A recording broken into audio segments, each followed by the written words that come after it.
Hi friends, welcome to my channel. ఈరోజు ఒక కొత్త టాపిక్తో మీ ముందుకు వచ్చాను. ఈ మధ్యకాలంలో ఎక్కువగా వార్తల్లో వినిపిస్తున్న ఎస్ఎల్బీసీ టన్నెల్ గురించి ఈరోజు మనం మాట్లాడుకుందాం. ఈ మధ్యకాలంలో ఎక్కువగా వార్తల్లో వినిపిస్తున్న ఎస్ఎల్బీసీ ప్రాజెక్ట్. అయితే ఈ ప్రాజెక్ట్ గురించి ఈ మధ్యలో వార్తల్లో ఎందుకు ఎక్కువగా నిలుస్తుంది, దానికి కారణాలేంటి, ఇప్పుడు మనం వాటి గురించి చర్చిస్తూ ఒకసారి మనం బ్యాక్గ్రౌండ్ వెళ్ళి ఎస్ఎల్బీసీ ప్రాజెక్టు యొక్క చరిత్ర మనం తెలుసుకుందాం. ఈ ఎస్ఎల్బీసీ ప్రాజెక్ట్ని శ్రీశైలం ఎడమగట్టు ప్రాజెక్ట్ అని, దీనికే మరో పేరు ఎలిమినేటి మాధవరెడ్డి ప్రాజెక్ట్ అని అంటారు.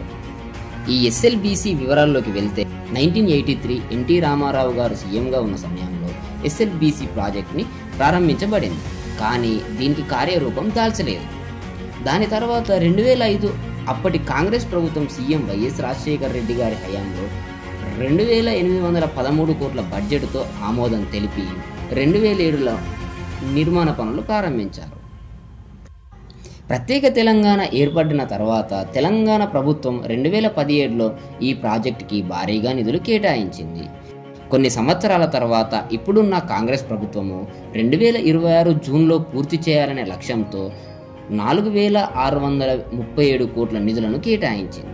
ఈ ప్రాజెక్టు నల్గొండ జిల్లాలోని పెద్దాడిశర్లపల్లి మండలం పుట్టంగండి గ్రామంలో ఉంది.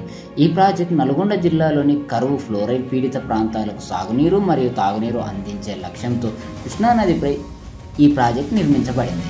ఈ యొక్క ప్రాజెక్టు సొరంగము 43.93 కిలోమీటర్ల పొడవు, 9.2 మీటర్ల వెడల్పుతో నిర్మించాల్సి ఉండగా 34.37 కిలోమీటర్ల వరకు పనులు పూర్తయినవి. ఇంకా 9.56 కిలోమీటర్ల సొరంగ మార్గం పనులు మిగిలి ఉన్నాయి. ఈ పనులు ప్రారంభించిన సమయంలో ఈ దుర్ఘటన జరిగింది. దీనికి సంబంధించి రెండు వైపుల నుండి, అంటే ఇన్లెట్ అవుట్లెట్ వైపు నుండి పనులు చేసుకుంటూ వచ్చారు. ఇన్లెట్ అనగా నాగర్ కర్నూలు జిల్లాలోని అమరాబాద్ మండలం దోమలపెంట వద్ద పనులు చేపట్టి అచ్చంపేట మండలం మన్నెవారిపల్లె వద్ద టన్నెల్ పూర్తి చేయాల్సి ఉంది. అవుట్లెట్ నల్గొండ జిల్లా చందంపేట మండలం తెల్దేవరపల్లి నుండి నేరేడుగొమ్మ వరకు ఉంది. ఈ నిర్మాణ పనులు ఎప్పుడో పూర్తయినవి. ఈ టాపిక్ గురించి మరింత సమాచారం కావాలనుకుంటే లైక్ చేయండి, సబ్స్క్రైబ్ చేయండి, షేర్ చేయండి, కామెంట్ పెట్టండి.